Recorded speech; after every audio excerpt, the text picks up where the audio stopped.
Assalamualaikum warahmatullahi wabarakatuh. Halo teman-teman, kembali lagi dengan saya Sipa Viola Malida. Nah, pada pembahasan kemarin dari bab 2 yaitu tentang router OS dan router board, sekarang kita membahas tentang network model di bab 3 kali ini. Cakupan materi kali ini yaitu ada konsep, kedua TCP atau IP model, ketiga encapsulation dan decapsulation, 4 OSI layer model. Nah, sekarang kita pada konsep ya.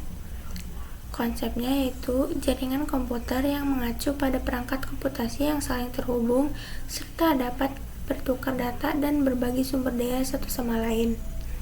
Untuk terjalinnya proses bertukar data tersebut diperlukannya aturan yang mendefinisikan bagaimana kumpulan komputer agar bisa saling komunikasi.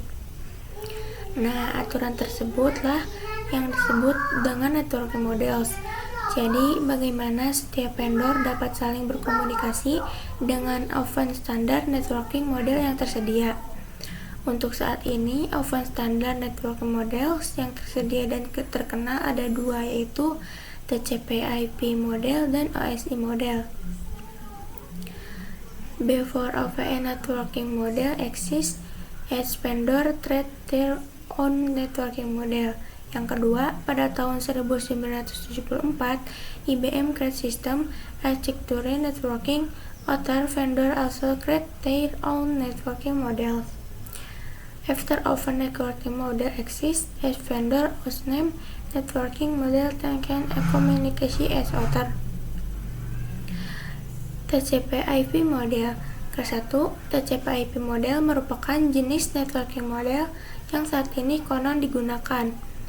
Kedua, jadi TCP/IP itu mendefinisikan suatu protokol agar antar komputer, utamanya yang berbeda network, bisa saling komunikasi. Nah, untuk membantu dalam memahami, setiap networking model itu dipecah menjadi bagian kecil yang disebut sebagai layer.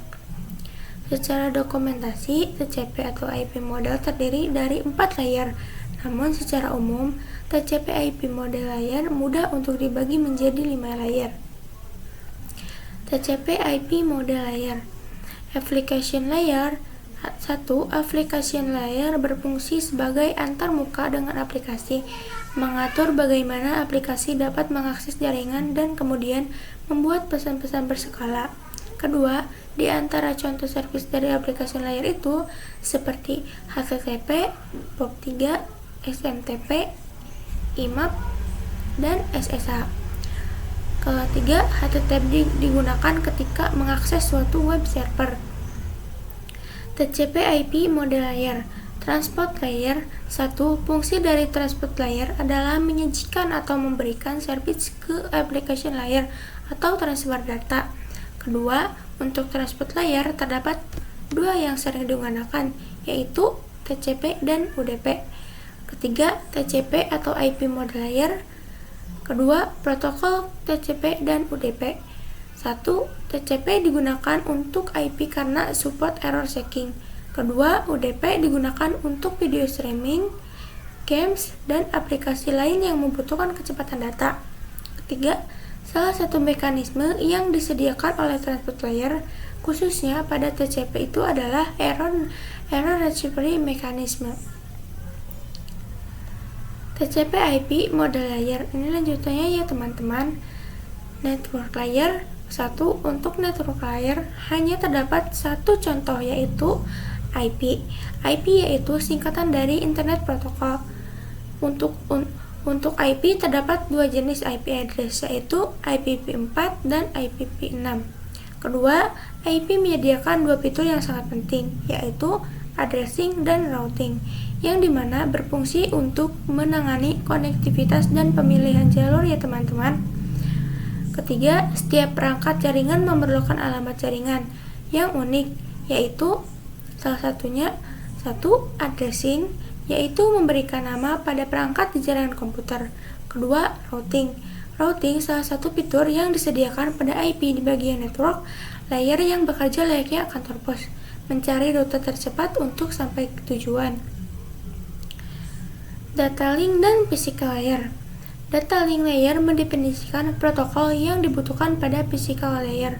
Kedua, salah satu fitur pada data link layer ialah VCS atau Frame Check Sequence, gestion mekanisme atau hanya mendeteksi error tanpa recovery. 3.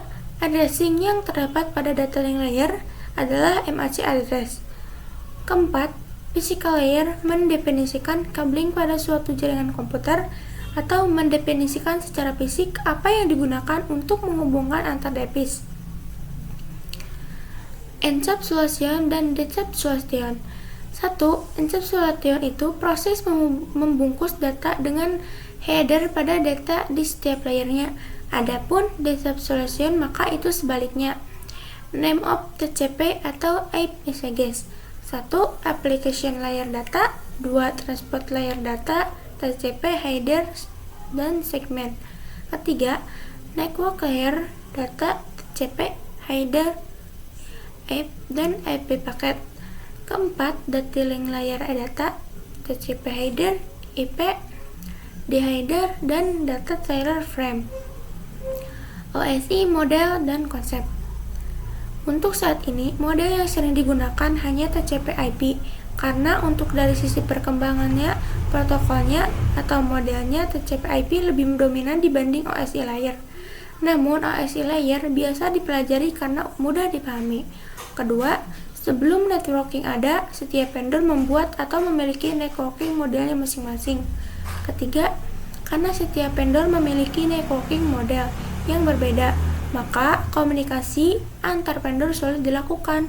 Jadi usaha untuk membangun suatu jaringan komputer sangat besar. Keempat, banyak vendor. Bagaimana upaya agar tetap bisa berkomunikasi? Yaitu berkomunikasi dengan baik antar vendor satu dengan vendor lainnya. Oleh karena itu, dibuatlah sebuah model atau sebuah standar ataupun spesifikasi minimum oleh ISO atau International Organization for Standardization pada tahun 1984, yaitu dengan nama OSI, Open System Interconnection, atau bisa juga disebut OSI 7 Layer Model. OSI model layer. Terdapat 7 lapisan layer pada model OSI, yaitu application layer, kedua presentation layer, ketiga session layer, 4 transport layer, 5 network layer, 6 data link layer, 7 physical layer. Tor layer berkaitan dengan user interface, data informating, dan communication session 1-4. Over layer berkaitan dengan bagaimana data itu mengalir 5-7. Nah, segitu saja penjelasan dari saya ya teman-teman. Maaf kalau kurang dan kesalahan kata dari saya.